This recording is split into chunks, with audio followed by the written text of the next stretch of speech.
1 Coríntios, capítulo 1, do verso 1 ao verso 9. Nós estamos, dando continuidade à nossa série de estudos. Nós já fizemos a primeira etapa na sexta-feira passada, Nós vemos alguns pontos relativos à epístola, nós vemos a sua divisão, e os temas centrais que são tratados na epístola. Hoje nós veremos aí o prefácio de saudação de Paulo e as ações de graças que Paulo dá em prol da igreja. 1 Coríntios, capítulo 1, amém? Então vamos fazer a leitura aí do verso 1 até o verso 9. Diz assim: Paulo, chamado pela vontade de Deus para ser apóstolo de Jesus Cristo, e o irmão Sóstenes, a igreja de Deus que está em Corinto, aos santificados em Cristo Jesus, chamados para ser santos, com todos os que em todo lugar invocam o nome do nosso Senhor Jesus Cristo, Senhor deles e nosso. Graça a vós outros e paz da parte de Deus, nosso Pai, e do nosso Senhor Jesus Cristo. Sempre dou graças a meu Deus a vosso respeito, a propósito da sua graça que vos foi dada em Cristo Jesus, porque em tudo fostes enriquecidos nele, em toda palavra e em todo conhecimento, assim como o testemunho de Cristo tem sido confirmado em vós, de maneira que não vos falte nenhum dom, aguardando-vos a revelação do nosso Senhor Jesus Cristo, o qual também vos confirmará até o fim, para seres irrepreensível no dia do nosso Senhor Jesus Cristo. Fiel é Deus, pelo qual foste chamado à comunhão do seu Filho Jesus Cristo, nosso Senhor. Até aí, pode ficar sentado. Nós vamos orar, apenas curve a cabeça e ore ao Senhor nesse momento. Senhor Pai Santo, mais uma vez nós viemos diante de Ti em busca de iluminação, Senhor. Nós te pedimos que o Senhor nos ilumine pelo poder do Espírito Santo mais uma vez, Senhor, de maneira que nós possamos compreender a Sua palavra. Eu sei que eu não sou ninguém, Senhor. Eu sei que nenhum homem pode ficar de pé diante de Ti. Nós não somos nada, Senhor, na Sua presença. Nós somos como Isaías diz, nós somos como imundo e todas as nossas obras como trapo de imundície. Mas eu sei que o Senhor usa homens, Senhor, não porque eles são alguma coisa, mas porque o Senhor os enche do Seu Espírito para que com intrepidez eles possam anunciar a Sua palavra. Nós vemos isso com os Seus apóstolos, com todos os Seus santos. E é nessa esperança que eu, Senhor, venho mais uma vez diante de Ti te pedir graça, Senhor. Te pedir que o Senhor me encha mais uma vez com o poder do Espírito Santo para com intrepidez eu possa anunciar a Sua palavra para o Seu povo, para que o Seu povo possa ouvir. Eu te peço, ó Deus, que o Espírito Santo quebrante todo o coração de todos, para que todos possam ouvir a Sua palavra, para que todos possam compreender, para que todos possam viver por ela. Nós sabemos que a Sua palavra é lâmpada, Senhor, luz para os nossos pés e lâmpada para os nossos caminhos, Senhor. Então, por favor, nos ajude a ser guiado pela luz da palavra, Senhor, através da explicação do Seu servo. Por favor, Senhor, olha pelo Seu servo mais uma vez e que o Espírito Santo nos conduza mais uma vez nesse culto de louvor e adoração ao nosso Senhor, por intermédio do nosso Senhor Jesus Cristo. Amém. Então nós vimos aqui, nós vamos dizer aqui hoje a respeito da saudação e de ações de graça que Paulo proporciona acerca dessa epístola. Nós estamos, como eu disse, dando continuidade, essa é a nossa segunda mensagem, o nosso segundo estudo na epístola aos Coríntios. Nós terminamos agora há pouco, a epístola aos Romanos, que é uma epístola também fabulosa, muito importante, nos ensina muito acerca da obra de Cristo, acerca da justificação pela fé, que é o ponto mais importante da teologia. E nós começamos agora primeiro aos Coríntios, que também é uma epístola fabulosa que ensina a igreja como que ela deve lhe portar até a vinda do Senhor Jesus Cristo. Nós vemos aqui que a igreja aos Coríntios não era uma igreja perfeita, porque eu acredito que nem há igreja perfeita aqui na terra. A igreja de Coríntios ela tinha vários problemas e o apóstolo Paulo escreve essa epístola para resolver aqueles problemas que estavam havendo ali na igreja. E nós aprendemos muito com essa resolução desses problemas, com essas exortações e com esses ensinamentos que Paulo vai dar ao povo de Coríntios. Na sexta-feira passada nós vimos alguns pontos importantes acerca da epístola, nós vimos os principais assuntos que nós vamos abordar aqui ainda. Nós vemos a divisão da epístola, a epístola é dividida em várias partes, em vários temas, e hoje nós veremos acerca da saudação de Paulo à igreja e as ações de graças que acompanham essa saudação. A É importante observar, gente, que apesar da igreja estar passando por vários problemas, Paulo ele não cansava de dar graças a Deus em prol da igreja. Apesar da igreja estar passando por vários problemas, por vários altos e baixos, né? Paulo não cansava de dar graças ao povo em prol da igreja. Paulo, sempre como bom pastor, né? Ele não desistia de dar graças a Deus em prol da igreja, apesar dos vários problemas. O objetivo de Paulo com a escritura dessa epístola, rapidamente aqui, qual que é o objetivo de Paulo? O objetivo de Paulo ao escrever essa epístola era esclarecer algumas dúvidas dos coríntios em relação ao casamento, ao divórcio e à comida sacrificada ao ídolo. Nós vimos isso na sexta-feira passada, né? Os coríntios tinham algumas dúvidas com relação ao casamento, ao divórcio e à comida sacrificada a ídolos. E Paulo também escreve essa carta para exortar aquela comunidade acerca de alguns problemas que estavam tendo, como divisões, né, e vários grupos que haviam dentro da igreja. Então Paulo escreve essa epístola com esses dois objetivos, esclarecer algumas dúvidas deles e exortar eles à unidade, porque a falta de unidade na igreja conturpa a glória de Deus, né? Paulo ele começa a epístola, como nós vemos aí no verso 1, ele começa a epístola de um jeito muito comum na sua época, né? Na época de Paulo, logo no prefácio, ele colocava o remetente e os destinatários da epístola, como nós vimos aí, ó. Ele diz no verso 1, Paulo, chamado pela vontade de Deus, ele já coloca quem que ele é, quem é o remetente da epístola. No verso 1, ele diz que o remetente é ele, Paulo, chamado pela vontade de Deus, para ser apóstolo de Jesus Cristo, e o irmão Sóstenes. E no verso 2 ele diz para quem essa epístola está sendo escrita, né? A igreja de Deus que está em Corinto, aos santificados em Deus. Ele começa dessa maneira, né, citando ele como remetente e também cita os destinatários. É uma saudação que era muito comum na época, é diferente da nossa hoje. Hoje nós colocamos o destinatário e o remetente no final da carta, né? Quem aí mais antigo que escrevia cartas, né? Nós escrevíamos todo o assunto primeiro e lá no final nós colocávamos assim, assina fulano de tal para fulano de tal, né? De fulano de tal para fulano de tal. Então a maneira de nós escrevermos da nossa época é diferente da maneira que eles escreviam naquela época. Naquela época eles colocavam o destinatário e o remetente nas primeiras linhas, logo no prefácio. Nós veremos alguns pontos importantíssimos dentro desse prefácio e saudação de Paulo à igreja. Nós vamos ver algumas lições importantes que Paulo coloca aqui para nos ensinar como que deve ser o trato com o povo de Deus, como que deve ser o trato do povo de Deus, como que o povo de Deus deve viver, como que o povo de Deus deve se portar. Então nós precisamos prestar muita atenção, prestar bastante atenção, porque isso, né, essas instruções que o apóstolo nos dá acerca da sua palavra, acerca do povo, acerca da igreja, isso vem nos ensinar, isso vem afetar de modo direto a nossa vida cristã, né? Nós precisamos aprender qual que é o objetivo do apóstolo para com o povo de Deus, para que nós possamos viver de acordo com o povo de Deus. O primeiro ponto que nós podemos destacar aqui,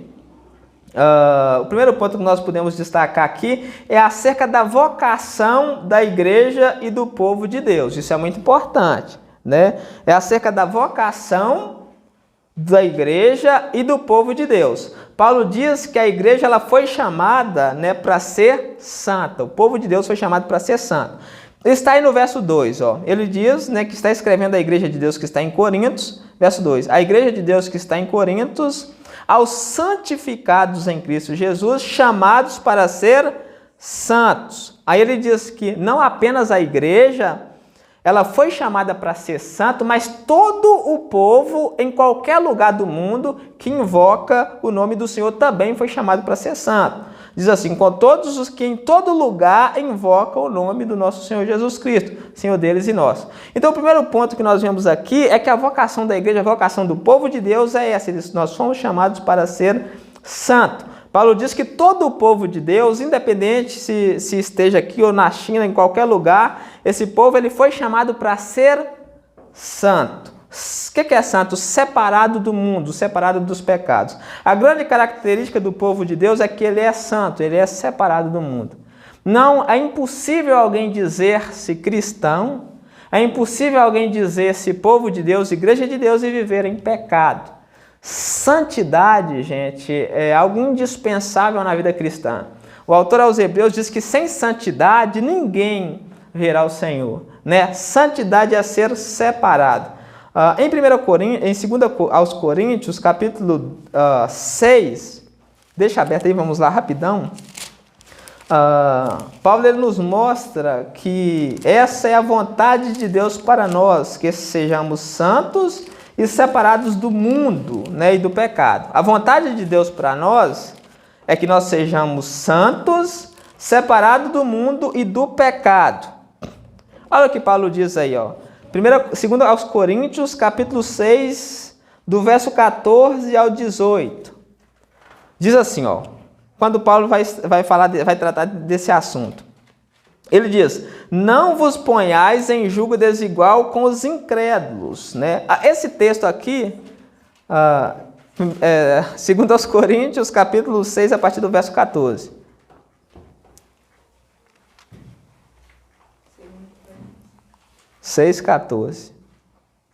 Diz assim, ó, não, Paulo está dando instruções à igreja dos Coríntios. Ele está vindo de uma longa demonstração, de uma longa esclarecimento acerca dos falsos mestres. Quando chega no verso 14, ele diz: não vos ponha em julgo desigual com os incrédulos. Os incrédulos aqui, esse texto ele é muito usado pelos mestres, pelos ensinadores da Bíblia hoje, como um versículo relacionado ao casamento. O homem cristão não pode casar com uma mulher ímpia, ou a mulher cristã casar com um homem ímpio. Não que não seja verdade, mas esse texto se refere aos falsos profetas, né? Ele diz: não vos ponhais em julgo desigual com os falsos profetas. Os incrédulos são os falsos profetas. O contexto que Paulo está abordando aqui é acerca dos falsos mestres. Ele vai dizer por que não pode. Ó. Porquanto que sociedade pode haver entre a justiça e a iniquidade? Que sociedade há entre a justiça e o pecado, né? Tem algum elo de ligação entre a justiça e o pecado? Não tem, nós sabemos que não tem. Não tem nenhuma ligação entre a injustiça e a justiça e a iniquidade. Nós sabemos que quem anda de acordo com a palavra de Deus vive segundo a justiça. Os falsos mestres, os falsos profetas, eles vivem em iniquidade, que é pecado. Ele continua: ou que comunhão há entre a luz e as trevas? Nós sabemos também que não há nenhuma comunhão, não há nenhum elo de ligação entre luz e trevas. De maneira que quando a luz chega onde que tem trevas, a treva logo acontece o que com as trevas? As trevas são dissipadas. Então não há nenhuma comunhão entre luz e trevas. Onde que há luz, não há trevas. E onde que há trevas, não há luz. Ele diz, ó, que harmonia há entre Cristo e o maligno? Que harmonia, que sintonia há entre Cristo e o diabo? Né? Há alguma amizade, algum elo entre Cristo e o diabo? Nós sabemos que não há. Esses argumentos que ele está usando é para justificar o não se pôr a um julgo desigual. Porque o crente verdadeiro ele não pode ter comunhão com o falso profeta. Ele não pode ter harmonia com o falso profeta, porque não há ligação entre a justiça e a injustiça. Não há harmonia entre a luz e as trevas, não há harmonia entre Cristo e o maligno. Aí ele diz, ou que união há entre o crente e o incrédulo? Aqui ele já diz tudo, né? Não há nenhuma união entre o crente que crê em Deus e o incrédulo. Né? O incrédulo é aquele que não crê. Aquele que, apesar de ouvir a verdade, rejeita, vira as costas para a verdade. Então não há nenhuma harmonia entre o crente e o incrédulo. Ele continua. Que ligação há entre o santuário de Deus e o santuário dos ídolos? Não há nenhuma ligação entre o santuário de Deus e o santuário dos ídolos. Porque nós somos santuário de Deus, viventes como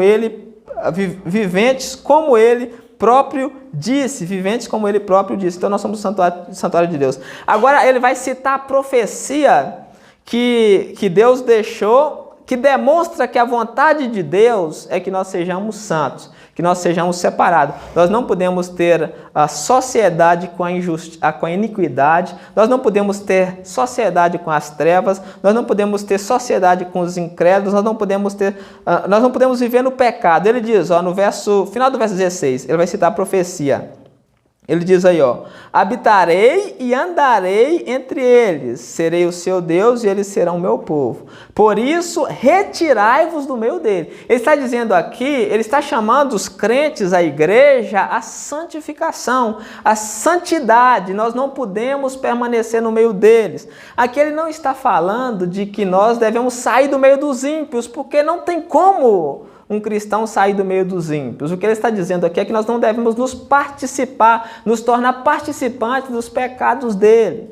Né? Não há nenhuma comunhão entre o justo, entre o santo, entre o crente e o incrédulo. Não pode haver essa comunhão. O crente ele não pode andar com o incrédulo como se fossem irmãos. É isso que ele está dizendo. Ó. Habitarei e andarei entre eles. Como que o Senhor vai andar no nosso meio se nós somos incrédulos, se nós temos a nossa parte com os incrédulos? Nós vemos no Salmo 52, me parece, que Deus ele reprova a nação de Israel, porque a nação de Israel ela estava apoiando o ladrão, ela estava apoiando o adúltero, ela estava apoiando o homicida, porque eles estavam tendo essa ligação com eles. E o Senhor diz, a vontade do Senhor é essa, ó, andarei entre eles, serei o seu Deus e eles serão meu povo. Por isso, né, porque Deus vai andar no nosso meio, porque Deus vai andar conosco, o que nós devemos fazer? Retirai-vos do meio deles, separai-vos, diz o Senhor, não toqueis em coisas impuras,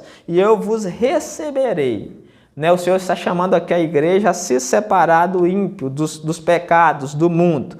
Né? Eu vos receberei, serei o vosso pai, e vós sereis para mim filhos e filhas, diz o Senhor todo. Então, essa é a vontade de Deus para o povo. Voltando lá para 1 Coríntios, né? Essa é a vontade de Deus para que o povo ande em santidade.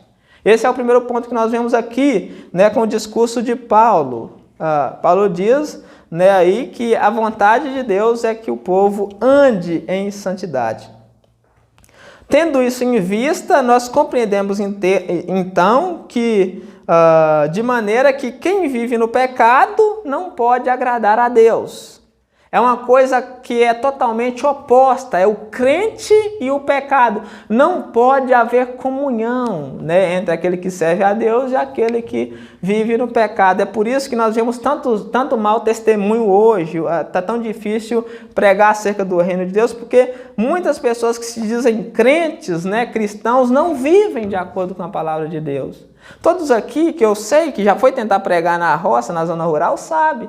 Chega lá as pessoas falam, os crentes são os mais sem vergonha de todos, são os mais vagabundos, porque não dão um bom testemunho, porque estão tendo sociedade com o pecado. Os crentes estão tendo sociedade com a impureza, estão tendo sociedade com o erro. Então, a palavra de Paulo aí é que toda a igreja, né, como está vamos fazer a leitura de novo do verso 2, gente? Diz assim, a igreja de Deus que está em Corinto, aos santificados, né, que a igreja precisa estar santa, em Cristo Jesus, chamados para ser santos, com todos os que em todo lugar invocam o nome do nosso Senhor Jesus. Então é uma ordem para a igreja local e também para todos que estão fora. Todos em qualquer lugar devem ser santos. Não pode ter sociedade com erro. O crente não pode viver no pecado. Né? Aí ele finaliza no verso 3, aí a saudação, com a graça e a paz da parte do nosso Senhor, Deus, nosso Pai e nosso Senhor Jesus Cristo. A graça e a paz aí era muito comum, era a saudação dos gregos. Os gregos cumprimentavam você dizendo a graça, né? Graça. E a paz era o shalom hebraico, né?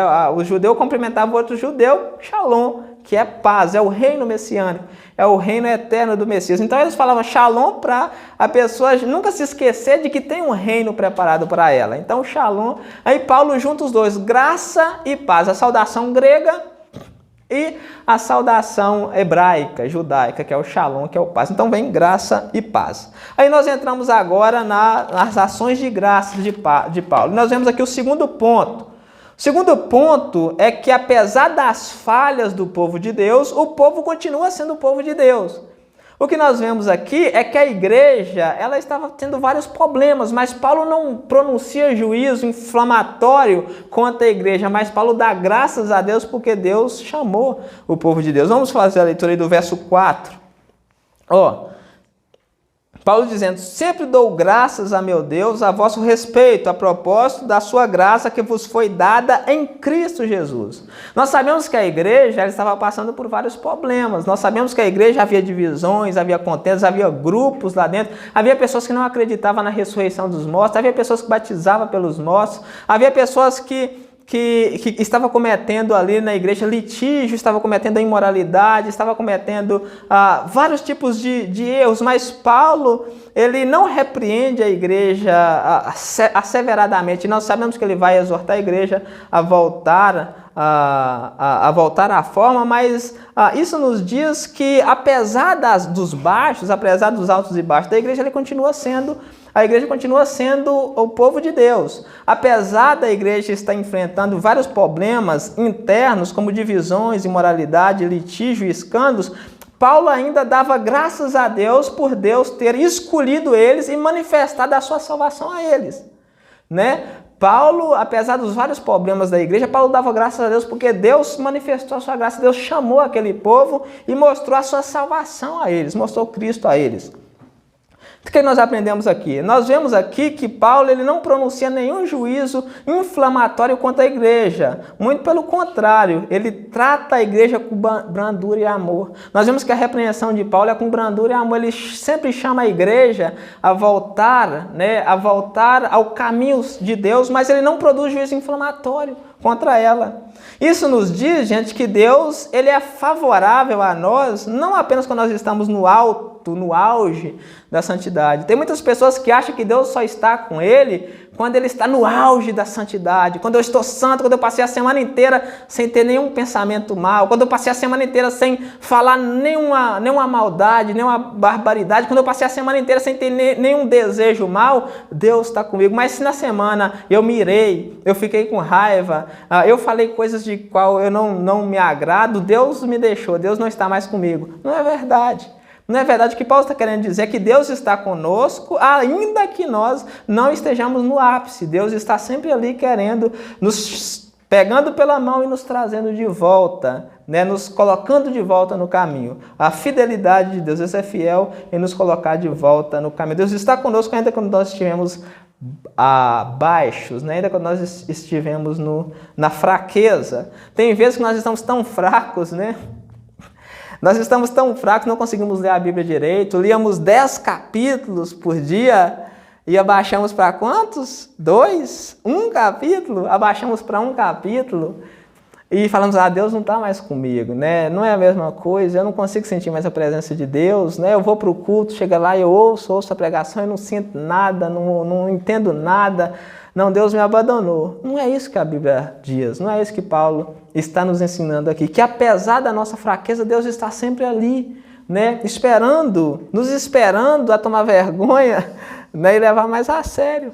Está sempre ali esperando a gente buscar de verdade, né? Dar honra ao seu próprio nome. Então, apesar das falhas, o povo de Deus continua sendo o povo de Deus.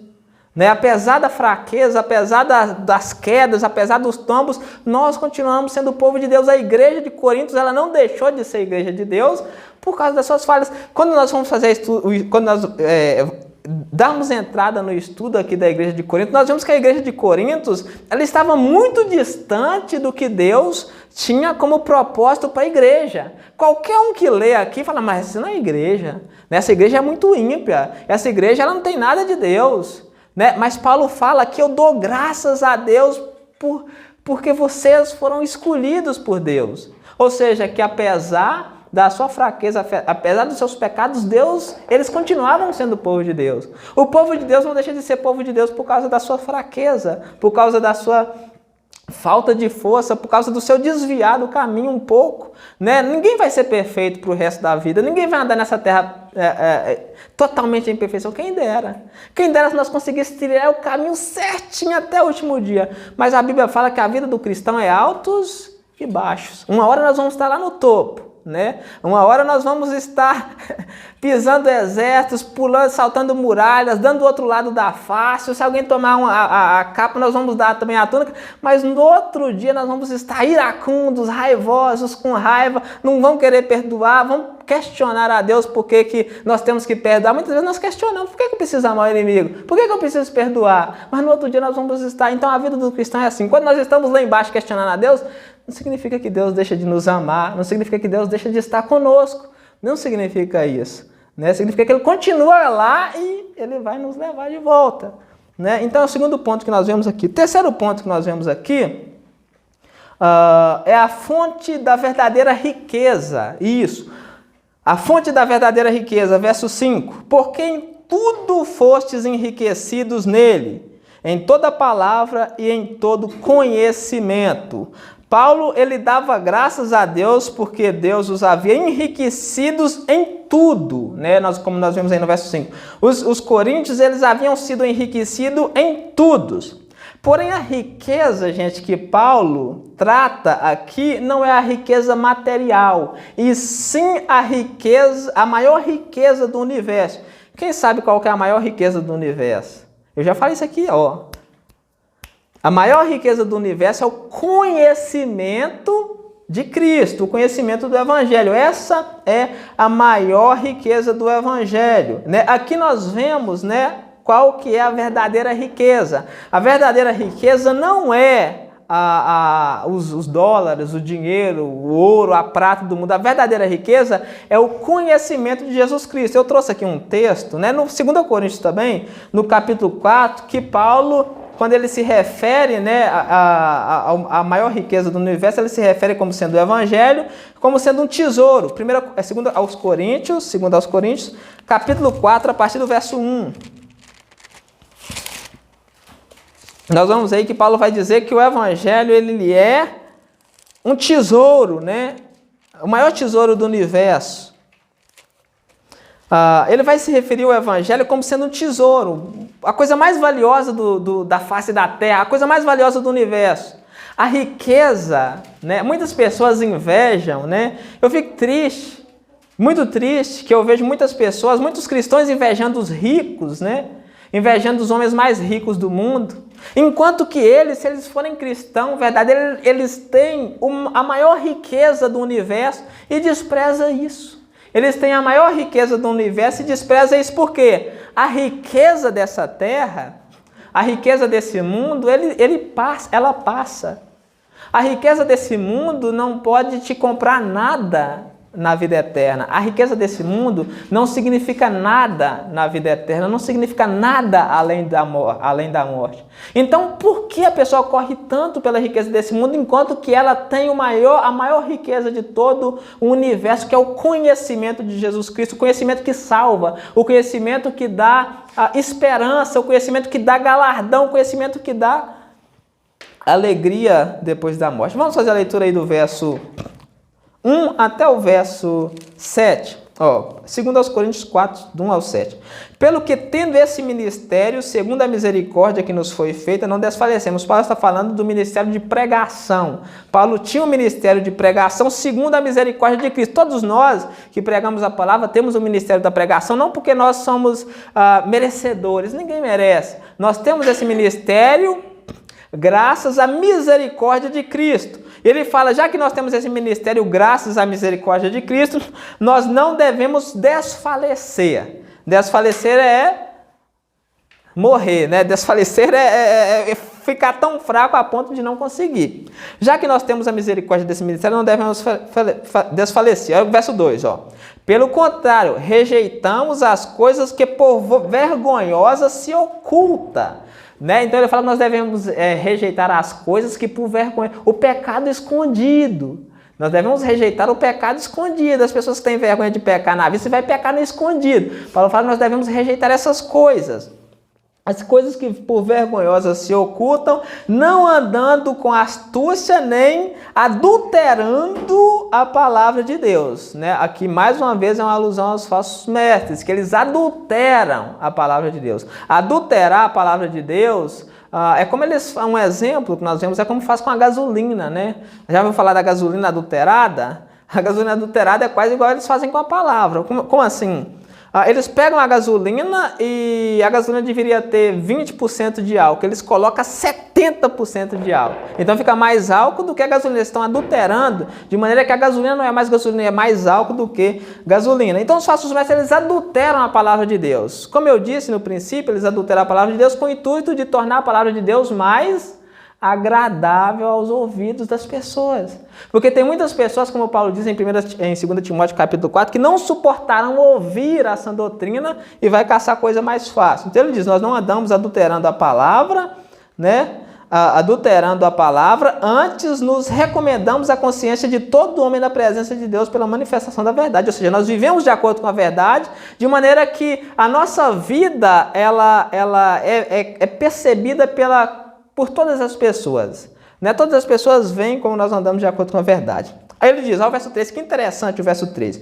Mas se o nosso evangelho ainda está encoberto, é para os que se perdem que está encoberto. Para falar, se o evangelho, com a clareza que foi pregado, ainda não foi compreendido por muitas pessoas, é porque eles estão se perdendo.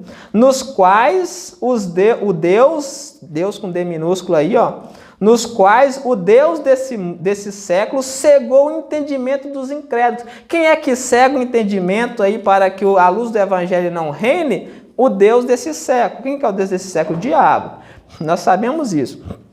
A primeira coisa que nós estudamos, nós sabemos quem que é o Deus desse século, né? O Deus desse século, o Deus desse mundo. O que opera no mundo, né? O que faz o mundo do jeito que ele é. João fala, né? Nesse mundo opera o espírito do anticristo. Para que lhes não resplandeça a luz do evangelho, eles cegam o entendimento, para que não lhes resplandeça a luz do evangelho da glória de Cristo, o qual é a imagem de Deus. Verso 5, porque não nos pregamos a nós mesmos, mas a Cristo como Senhor e nós mesmos como os vossos servos, por amor de Jesus. Porque Deus que disse, das trevas aqui o evangelho, porque Deus disse, das trevas resplandecerá a luz. Ele mesmo resplandeceu em nosso coração para a iluminação do conhecimento da glória de Deus na face de Jesus Cristo. Ele está falando do evangelho. Agora no verso 7. Temos, porém, este tesouro. Que tesouro que ele está se referindo aí? Ao evangelho.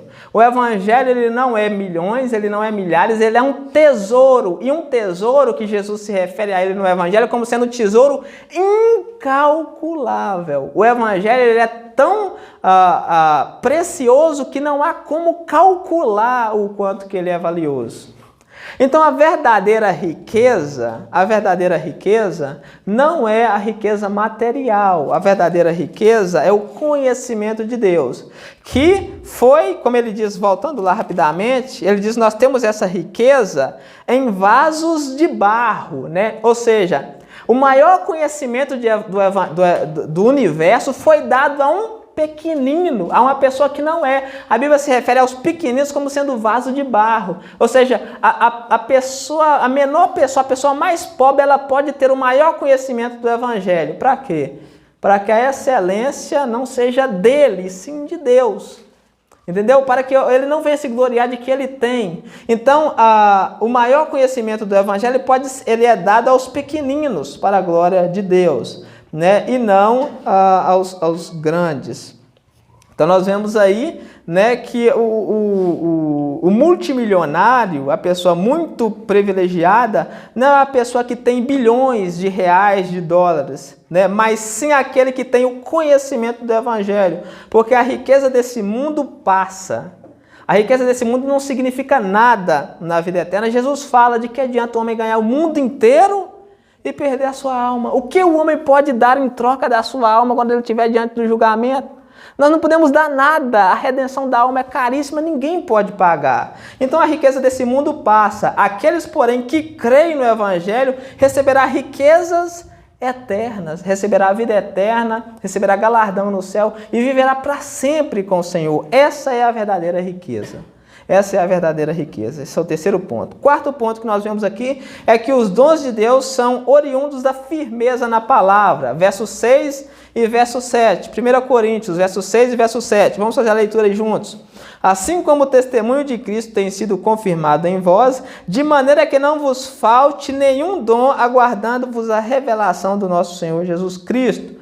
Paulo diz porque eles estão no testemunho, porque eles estão firmes no testemunho de Cristo, não lhes falta nenhum dom, né? Não lhes falta nenhuma capacitação da parte de Deus. Né? Eles têm essas capacitações. A igreja de Coríntios era uma igreja rica de dons espirituais. Né? Nós vamos estudar acerca dos dons do capítulo 12 para adiante, e nós vamos ver que a igreja de Coríntios era uma igreja rica em dons, não faltava nenhum dom para aquela igreja. Né? Os dons, eles são dádivas que Deus nos dá para que nós possamos viver de acordo com a sua palavra, para que nós possamos fazer a obra, para que nós possamos edificar o próximo, para que nós possamos fazer uma série de coisas. Então, os dons de Deus são essenciais na igreja. Paulo diz, né, que nós devemos buscar com zelo os melhores dons. E ele diz, né, eu vos passo a mostrar um caminho sobremodo excelente. Qual que é o maior dom de todos?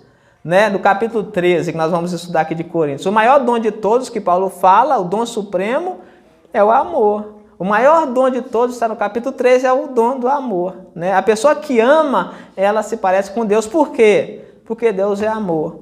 Né? A pessoa que ama se parece com Deus. Todos os dons de profetizar, de falar em línguas, de interpretar, todos os dons, né, de cura, de profecia, todos os dons, eles desaparecerão quando Cristo voltar. Mas o dom do amor, ele permanece para sempre. É o dom eterno, o dom supremo, o dom que não tem fim. Então a pessoa que ama, né, ela detém o maior de todos os dons. Nós vamos ver isso com detalhe quando nós chegarmos no capítulo 12. Quinto ponto que nós vemos aqui é que a salvação, ela só é certa porque ela é mantida pelo próprio Cristo. A salvação só é certa porque é mantida pelo próprio Cristo. O verso 8 diz assim, ó, o qual também vos confirmará até o fim. A palavra confirmar significa segurar firme, né? Significa dar força, significa guardar.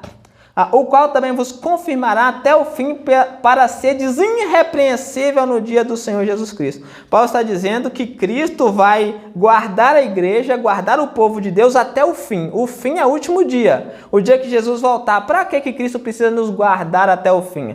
Para que nós possamos ser irrepreensíveis no dia do juízo. O que é irrepreensível? Irrepreensível é sem motivo de repreensão.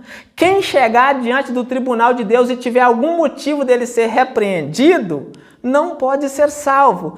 Cristo nos guarda justamente para que nós possamos chegar diante do tribunal do último dia de modo a sermos irrepreensíveis. Não pode haver motivo de repreensão na nossa vida. Né? O que nós aprendemos aqui? É Cristo que confirma o povo até o fim. É Cristo que nos segura para que nós não possamos cair da salvação até o fim. A salvação, ela é certa porque ela está segura nas suas próprias mãos. Ele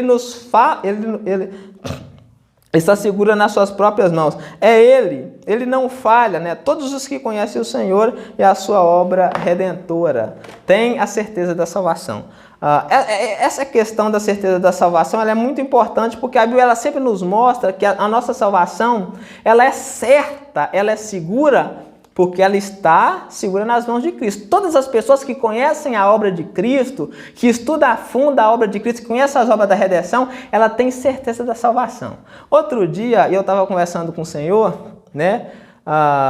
É igual a gente que pega a palavra, né? Eles gostam muito de fazer perguntas, de questionar. E eu estava conversando com ele foi fazendo pergunta, até que ele me fez uma pergunta. Ele me perguntou o seguinte: por que vocês, crentes, têm certeza do que vocês é salvo? E nós que somos católicos não temos essa certeza? Né? A minha resposta foi simples e muito fácil de compreender. Eu falei assim, porque nós conhecemos o nosso Senhor e Salvador, enquanto que vocês ainda não têm esse conhecimento. Todos aqueles que não têm o conhecimento pleno de Cristo não conseguem entender que a salvação não depende dele, e sim de Cristo. Se a salvação dependesse de nós, de mim, de você a perderia facilmente, né? Nós perderíamos ela facilmente. Na esquina, se Deus falasse, não, cuida da sua salvação, hoje, amanhã você perderia. Mas como a salvação é Cristo que nos firma, Até o fim, nós somos salvos. É o que diz aí no verso 8, ó, o qual também vos confirmará até o fim. Né? A confirmação, ela vem de Cristo, é Cristo que nos confirma até o fim. Então, todos aqueles que têm o conhecimento de Cristo e da sua obra, eles estão seguros, eles podem se descansar, né? A pessoa que não conhece a obra de Cristo, ela não consegue ter a segurança da salvação. E por a pessoa não ter a segurança, não conseguir ter a segurança da salvação, é uma pessoa que vive insegura, uma pessoa que vive triste, e muitas vezes a tristeza se apodera dela, porque ela não tem esse conhecimento, ela acha que ela pode perder, então ela se esforça para ganhar. E a Bíblia fala que qualquer coisa que você atribui ao sacrifício de Cristo é maldito. Nós não podemos atribuir nada ao sacrifício de Cristo, porque o sacrifício de Cristo é perfeito. Então, o sétimo ponto aqui que nós vemos é que a salvação está segura porque ela é confirmada por Cristo. É Cristo que segura, que confirma até o fim. Que está no verso 8. Confirmará até o fim. Para quê? Para que sejas irrepreensível no último dia, no dia do julgamento, não haja motivo de repreensão a todos aqueles que creem. E o sexto e último ponto que nós vemos aqui, sexto e último ponto é acerca, gente, é muito importante também, grave isso, é acerca da base da fidelidade de Deus. Grave isso porque muitas pessoas não entendem em que consiste a fidelidade de Deus.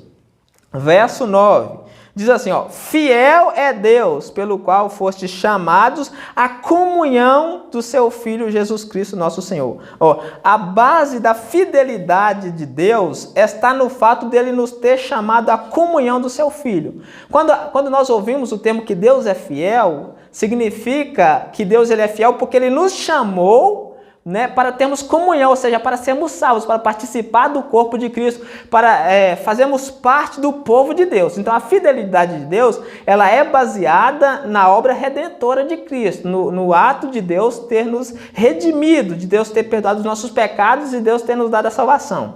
Muitas pessoas acham que a fidelidade de Deus consiste em Deus não mandar ninguém para o inferno.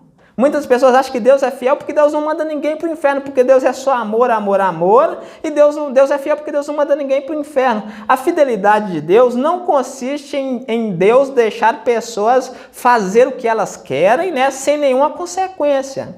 Mas a fidelidade de Deus está em Deus nos salvar dos nossos pecados e nos conduzir a salvo nesse mundo até a eternidade. Isso que significa que Deus é fiel. Quando fala que Deus é fiel, significa que Ele nos livrou do pecado pela obra de Cristo na cruz, pela morte e ressurreição de Jesus Cristo, e que Ele nos conduz a salvo nesse mundo até o dia do julgamento, até o último dia, até a eternidade. Não significa que Deus é fiel, que nós podemos fazer o que nós quisermos, e não vamos para o inferno. O que as pessoas pensam hoje em dia é isso. Deus é fiel, pode beber, pode ir para a festa, pode beber, pode roubar, pode fornicar, ter relação fora do casamento, pode adulterar, pode roubar, pode amar o dinheiro, pode falar de vida dos outros, pode fofocar, que Deus é fiel, Deus não vai mandar a gente para o inferno. Fidelidade de Deus não tem nada a ver com isso. Deus é fiel porque Ele nos salvou dos nossos pecados, Ele nos salvou da condenação eterna, Ele nos salvou do fogo do inferno. É nisso que consiste a fidelidade de Deus. Olha o que Paulo diz, ó, fiel é Deus. Por quê? Porque nos deixa viver do jeito que nós queremos? Não. Fiel é Deus, pelo qual foste chamado à comunhão do seu Filho Jesus Cristo, nosso Senhor.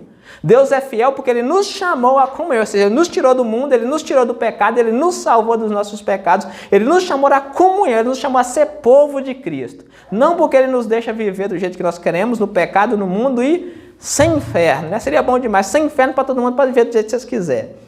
Então a fidelidade de Deus consiste nisso. Amém?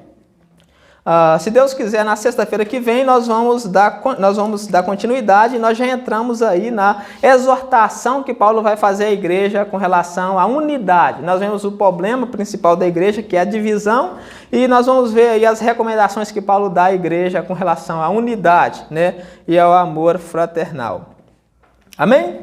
Glória a Deus, louvado seja Deus. Todos compreenderam perfeitamente, Todos estão firmes, na alegria de viver para Deus. Então vamos orar. Quem puder se pôr de pé para que nós possamos orar. né? Nós vamos orar e agradecer a Deus por mais essa oportunidade que Ele nos deu. Nós vamos agradecer a Deus pela vida de todos, né, que se fez presente por nós, todos que estão aqui conosco desde o princípio e todos também que nos visitam, né? Que Deus possa abençoar a todos para que a nossa vida seja, né, tranquila nessa terra, que nós possamos herdar a vida eterna o mais depressa possível. Amém? Curva a cabeça, vamos orar ao Senhor nesse momento.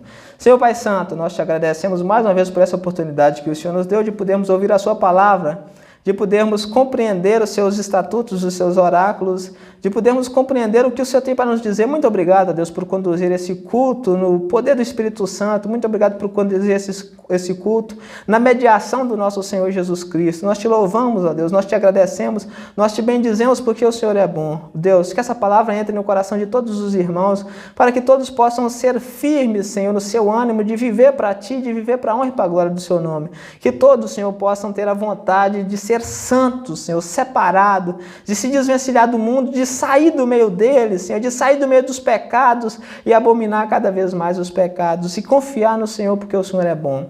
Ó Deus, olhe por nós e nos dê força, Senhor, para que nós possamos andar nos seus caminhos, para que nós possamos viver para a honra e para a glória do seu nome, Senhor, hoje e sempre. Que todos te louvem, que todos te adorem, que todos te deem graças, porque o Senhor é bom, que o seu nome seja louvado, que o seu nome seja bendito, que o seu nome seja ovacionado no céu e na terra, porque o Senhor é bom, ó Deus. Nos deixa conhecer a sua obra através do nosso Senhor Jesus Cristo, para que nós não ficamos tristes. Nos deixe conhecer cada vez mais aprofundadamente a sua grandiosa obra por intermédio do nosso Senhor Jesus Cristo, para que nós possamos ter a alegria, Senhor, de viver no coração. Nós te pedimos e te agradecemos mais uma vez, em nome do nosso Senhor Jesus Cristo. Que a graça e a paz do nosso Senhor Jesus Cristo estejam com